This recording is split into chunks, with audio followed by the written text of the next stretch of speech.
Hello বন্ধুরা, কেমন আছো? আশা করি সকলেই ভালো আছো। আমি তোমাদের প্রিয় আপু আবারও চলে আসলাম নতুন একটি গল্প নিয়ে। গল্পটি শেষ পর্যন্ত শুনলে তোমাদের দাঁড়িয়ে যাবে। আমি তোমাল জয়পুরহাট থেকে 20 কিলোমিটার গভীরে এক অজপাড়া গায়ে থাকি। আমার পরিবারে আমার মা আর আমার বাস। পরিবারে আমরা দুজন ছাড়া আর কেউ নেই। বাবা করোনায় মারা যায়। গ্রামের সর্বদক্ষিণে আমাদের বাড়ি। তারপরে আর কিছুই নেই। পাহাড় জঙ্গলে ভর্তি, যেখানে কশিনকালেও কেউ আসে না। বাড়ির সাথে লাগোয়া কয়েক বিঘা জমি থাকায় আমাদের মা ছেলের সংসার কোনোমতে চলছে। বাবা মারা যাওয়ার পর পড়াশোনা বাদ দিয়ে মার সাথে মাঝে মাঝে কৃষিকাজ করি।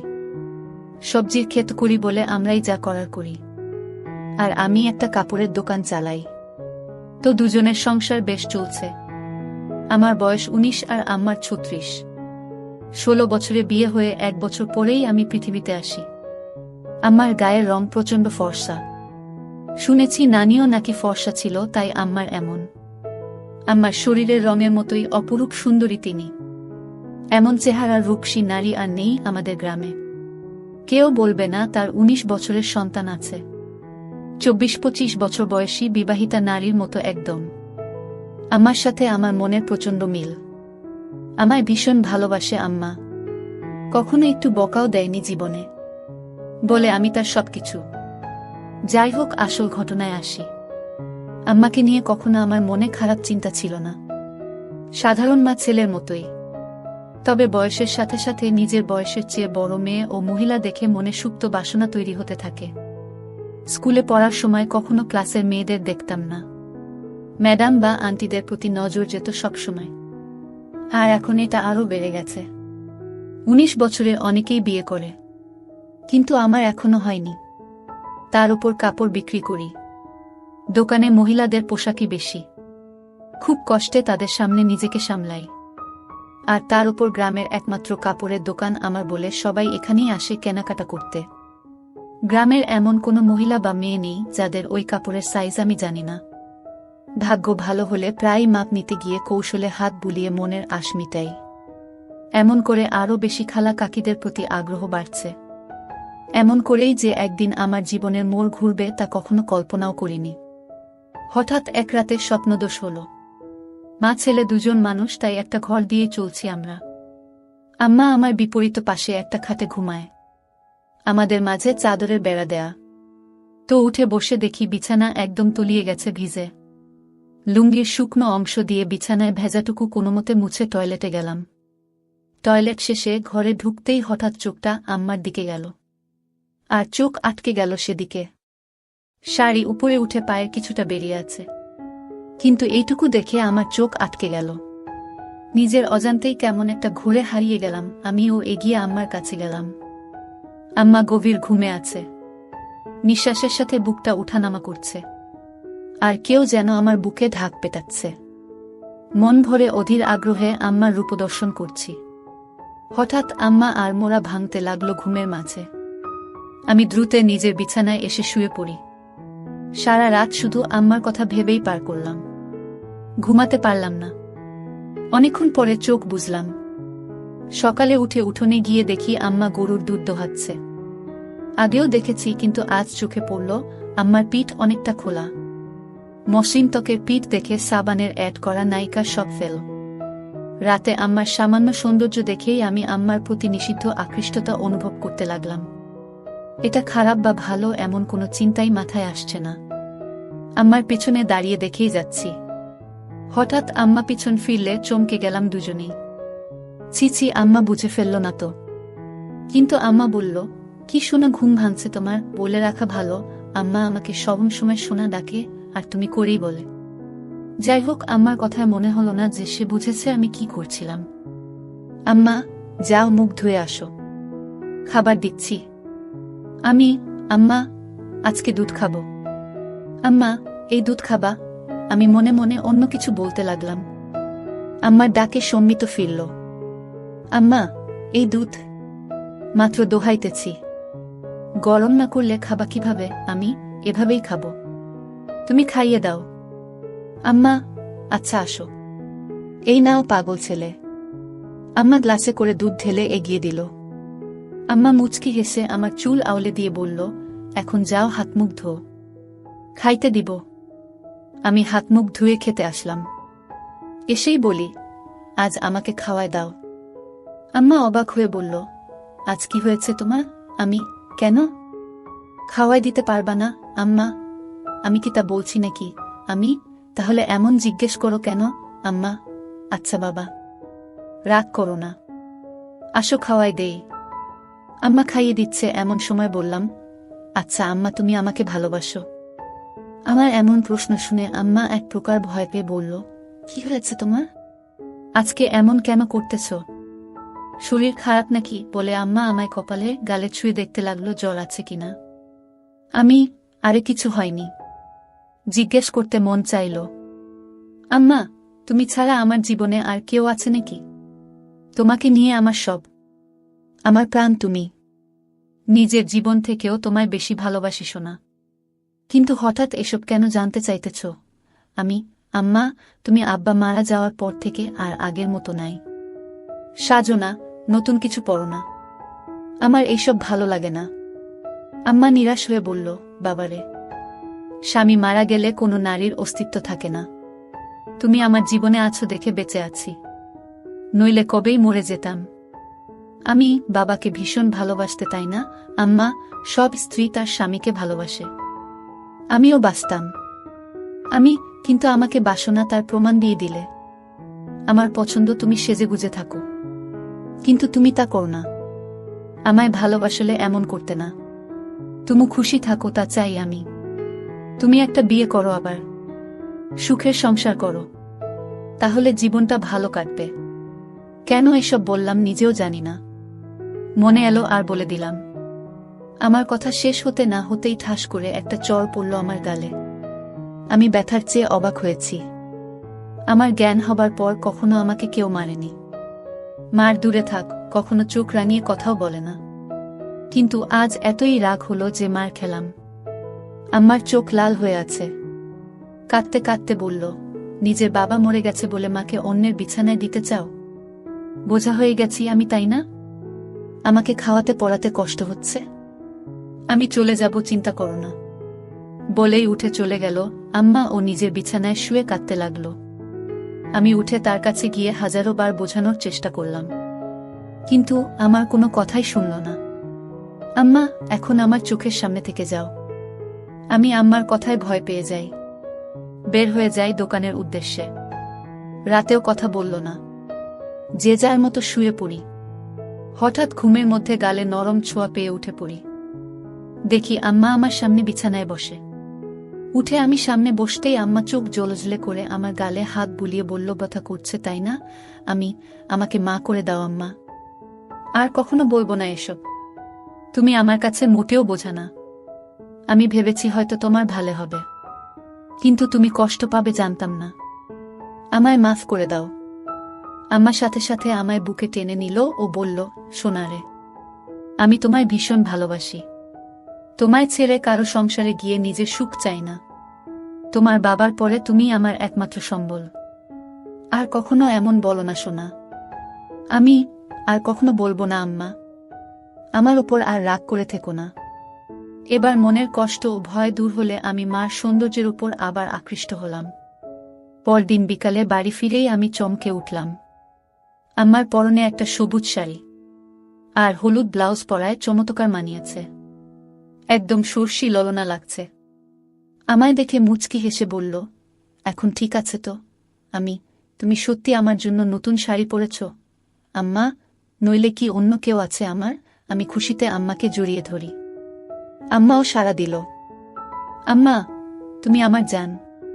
তোমার খুশিই আমার খুশি। তুমি নতুন নতুন সাজবে, তা আমার খুব ভালো লাগে।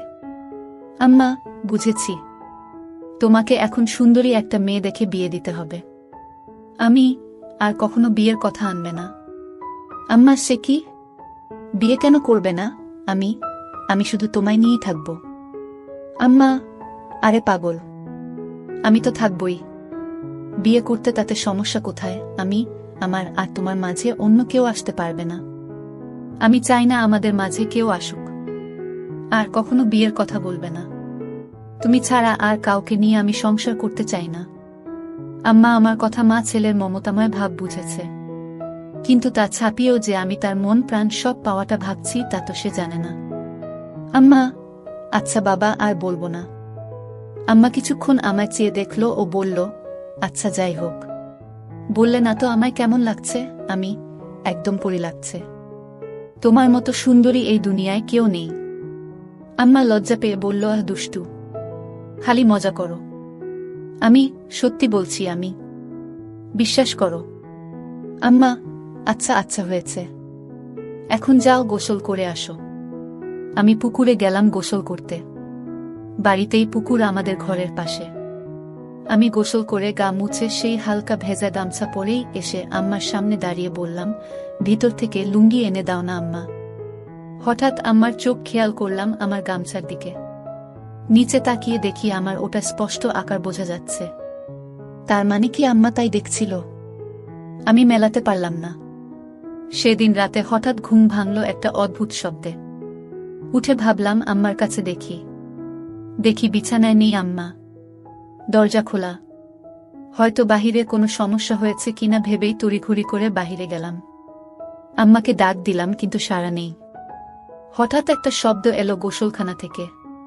পুকুরে গোসল করে আম্মা, তবে মাঝে মাঝে গোসলখানায়ও করে। তাই সেখানে এগিয়ে গেলাম দেখতে শব্দ খুঁজে। এগিয়ে যেতেই শব্দ বাড়ছে। হঠাৎ শব্দটা কেমন অদ্ভুত হলো। বুঝতে পারছি না এমন শব্দ কিসের জন্য করছে আম্মা। এগিয়ে গোসলখানার কাছাকাছি যেতেই পর্দার ফাঁকে যা দেখতে পেলাম তা আম্মার প্রতি আমার ধারণাই পাল্টে দিল। গোসলখানার দরজা নেই, পর্দা লাগানো বলে সব দেখছি, কিন্তু আম্মা জানেই না। আম্মা টিউবওয়েলের চোখা অংশের উপর বসে আজব কাজ করছে। শাড়ি পরা বলে তা দেখা যাচ্ছে না, কিন্তু বোঝা যাচ্ছে। কাজ সেরে আম্মা টিউবওয়েল থেকে নেমে গেলে আমি চুপি পায়ে ঘরে এসে শুয়ে পড়ি। চোখ বুঝে হালকা খুলে দরজায় নজর রাখি ঘুমের ভান করে, আর লুঙ্গি তুলে রাখি যেন দেখা না গেলেও আম্মার কৌতূহল বাড়ে। আম্মা ঘরে ঢুকল। দরজা আটকেই আমার বিছানার কাছে এসে দাঁড়াল। সে দাঁড়িয়ে থাকায় তার চোখে বাহির থেকে জানালার ফাঁক দিয়ে আসা চাঁদের আলোয় স্পষ্ট দৃষ্টি আমায় গিলে খাচ্ছে। ঘুমের মাঝে আমি আর মোড়া ভাঙার ভান করলাম। তাতে আম্মা তড়িঘড়ি করে চলে গেল নিজের বিছানায়। আমার মন খুশিতে নেচে উঠল আমার প্রতি এতই আকর্ষণ দেখে। কখন যে আম্মার কথা ভাবতে ভাবতে ঘুমিয়ে গেলাম বলতেও পারি না। সকালে ঘুম ভাঙতেই উঠে দেখি আম্মা এখনো ঘুমিয়ে আছে, কিন্তু অবাক করা বিষয় দেখি মাঝখানের চাদরটা সরিয়ে রাখা।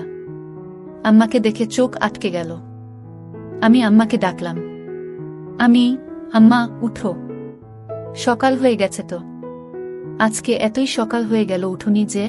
আম্মা ঘুম থেকে চোখ মেলে উঠে বসল, কিন্তু সামান্য বিচলিত নয় আমায় দেখে যে তার কাপড় ঠিক নেই। স্বাভাবিক গতিতেই কাপড় ঠিক করে বিছানা থেকে নামল। আমি, এতই দেরি যে? ক্লান্ত নাকি আম্মা? পরিশ্রম করা হয়েছে খুব তো, তাই ক্লান্ত। এখন ভালো লাগছে। আমি মনে মনে বললাম, কি পরিশ্রম তা তো জানি। এই চাদর সরানো যে আম্মা? আমি সরিয়েছি।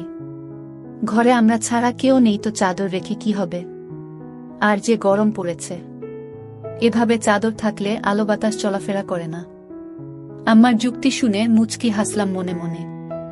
আম্মা, তোমার খিদে লেগেছে তাই না? তুমি হাত মুখ ধুয়ে আসো। না, আগে গোসল করব, তারপর খাবো বলেই আমি পুকুরে গেলাম। আজ গামছাও নিলাম না। গোসল করে ভেজা কাক হয়ে এলাম আম্মার কাছে। আগের দিন তো হালকা ভেজা গামছায় এতই ভালো বোঝা যায়নি, কিন্তু আজ একদম ভিজে গায়ে সেটে আছে লুঙ্গি। আম্মার দৃষ্টি আমার উপরেই, আর চোখে গিলে খাচ্ছে। জিভে যেন জল এসে গেছে এমন করে তাকিয়ে আছে। আমার বেশ ভালো লাগছে তা দেখে। আম্মা ভিতর থেকে গামছা লুঙ্গি এনে দিল ও যতক্ষণ আমার মোছা শেষে লুঙ্গি না পরলাম সে লুকিয়ে দেখেই চলল। হঠাৎ আম্মা বলল, তুমি একটু বসো, আমিও গোসল করে আসি। আজকে গরম লাগছে, এসে খাইয়ে দিব তোমায়। আমি ভাবলাম ভালোবাসা দেখাতে খাইয়ে দিবে, কিন্তু আরও কিছু অপেক্ষা করছে তা বুঝিনি। আম্মা যে গোসল করতে না, শুধু শরীর ভেজাতে পুকুরে গেছিল তা বুঝতে বাকি রইল না। 2 মিনিটেই ফিরে এলো আম্মা ভেজা শরীরে। আগেও দেখেছি এমন ভেজা শরীরে, কিন্তু আজ আমাকে দেখাতে যে আম্মা ভেজা শরীরে এসেছে তা আমি জানি। হঠাৎই আম্মা এগিয়ে এসে বলল, বাবু আমার হুকটা খুলে দাও তো। ব্লাউজটা আর চলবে না মনে হয়। আমিও সুযোগ পেয়ে বলে বসলাম, ছেলের কাপড়ের দোকান, আর তুমি কি না একই জিনিস নিয়ে পড়ে আছো? নতুন নিয়ে নাও, তাহলেই তো হয়। দোকানে গিয়ে নিয়ে এসো পছন্দ করে যেটা ভালো লাগে। আম্মা, ছেলের দোকান, তাহলে যে আনতে হবে কেন? ছেলে আনতে পারে না? কষ্ট করে বাজারে দৌড়ঝাঁপ করাবে নাকি? আমি, আচ্ছা বাবা, সব পাঠিয়ে দিব, তুমি পছন্দ করে নিও। ইচ্ছে করেই বললাম যেন আরো গভীর হওয়া যায়। আম্মা, পাঠাবে মানে? আমি ফেরিওয়ালা কাকির কাছে পাঠিয়ে দিব। আম্মা, বাহিরের মানুষের সামনে পছন্দ করতে পারবো না। আমি তো জানি না ওসব সাইজ টাইজ, তাছাড়া আমার সামনে এসব সমস্যা হবে না। আম্মা, তোমাকে কে বলল সমস্যা হবে? দোকানদার হয়েছ, খদ্দেরকে কাপড় দেখাবে? কি সব বলছো বলো তো? দোকানেও কি এমন করো? আমি, আচ্ছা বাবা, ভুল হয়েছে, আমি নিয়ে আসবো সবগুলো, তোমার পছন্দ মতো সাইজ বুঝে নিও। আম্মা, সব কেন আনবে? আমার সাইজের গুলোই আনবে শুধু, রং আমি বেছে নিব। সাইজ 34, মনে থাকবে তো? আমি আম্মার দিকে হা করে তাকিয়ে আছি। আম্মা এতটাই আমার উপর ফিদা যে উঠে পড়ে লাজলজ্জার সংকোচ ভুলে আমায় সব জানিয়ে দিচ্ছে।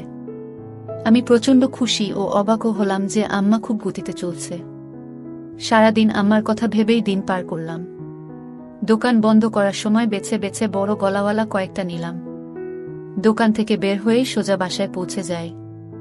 গিয়ে দেখি আম্মা খেতে কাজ করছে। আমিও গেলাম সেখানে, কিন্তু গা মেখে গেছে ধুলোবালি ও কাদা দিয়ে। আজ কেমন অদ্ভুত লাগছে, এমন করে কাদা মাখামাখি হয় না কখনো। বাড়ির ভিতরে ঢুকতে ঢুকতে বললাম, তুমি তো কাদা দিয়ে মেখে গেছ, শাড়ি পুরো মেখে গেছে।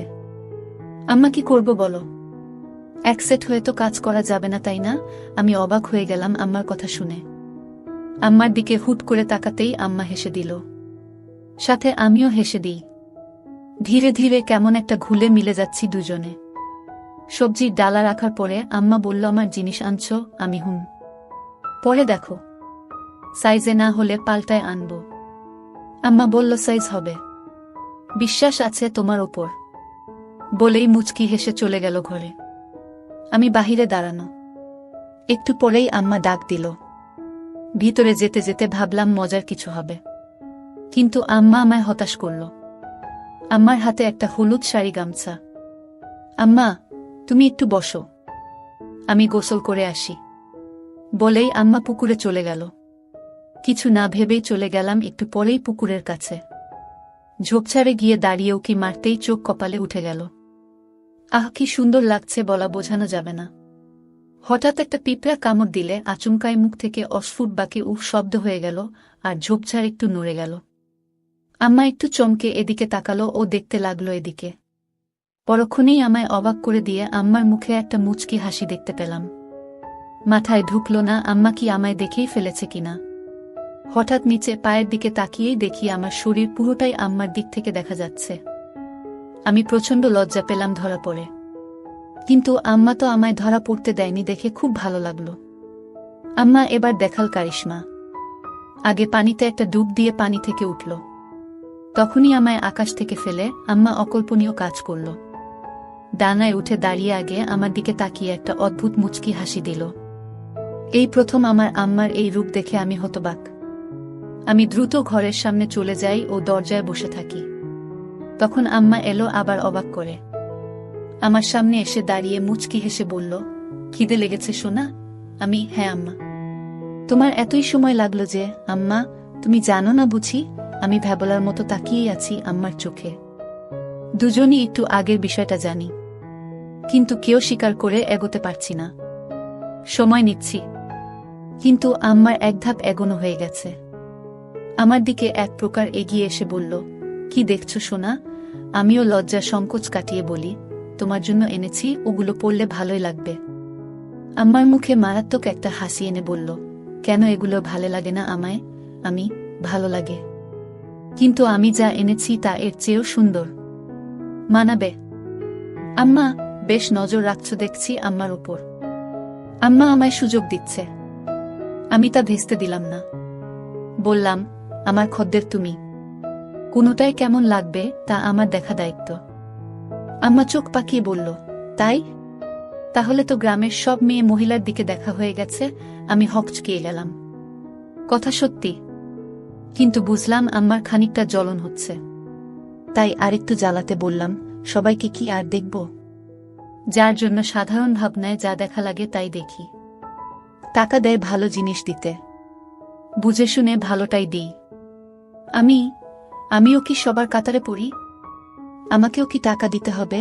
আমি মুচকি হেসে বললাম, যদি খদ্দের হয়েই থাকো তাহলে দিবে টাকা। আমার অধিকারে নেওয়া পাপ। তুমি কি হিসেবে চাও? ঢিল মেরেছি। এবার ঘুঘু ধরা নিজেই পড়তে চায়, তাই ঢিল নিজেই গায়ে লাগাচ্ছে। আম্মা, তা দেখা যাবে, তুমি বসো। বলেই আম্মা ভেজা শরীর নিয়ে ঘরে চলে গেল। কিন্তু দরজা খোলাই আছে। কখনো এমন করেনি, কিন্তু আজ করেছে। 2 মিনিট পরেই আম্মার হঠাৎ ডাকে ভয় পেলাম। ভাবিনি এতই তাড়াতাড়ি ডাকবে, কারণ এতই তাড়াতাড়ি কাপড় পরা হয় না। তাহলে ডাকলো কেন? আমি ভিতরে আসব? আম্মা, হ্যাঁ এসো। আমি মন ফুরফুরে করে এগিয়ে ঘরে ঢুকেই চোখ জড় হয়ে গেল।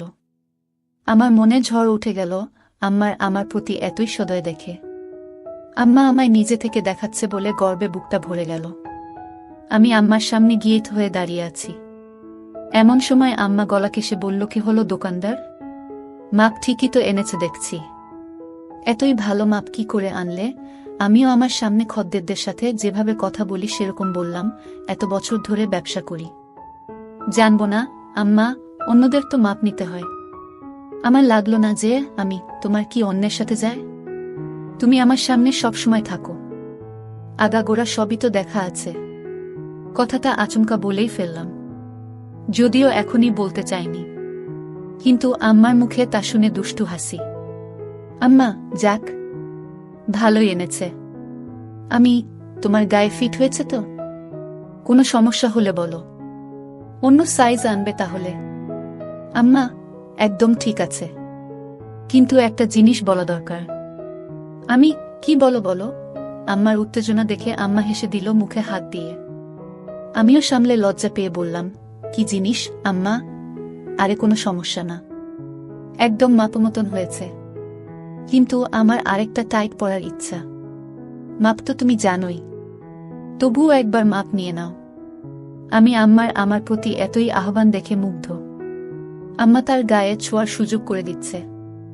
আমি এতই মুগ্ধ যে তাকিয়েই আছি। আম্মা, তুমি মনে হয় মাপ নিবে না? সরো, কাপড় পরে নেই। আমি, আরে না, এই তো নিচ্ছি। এক প্রকার দৌড়ঝাঁপ করে ফিতা এনে আম্মার সামনে দাঁড়ালাম।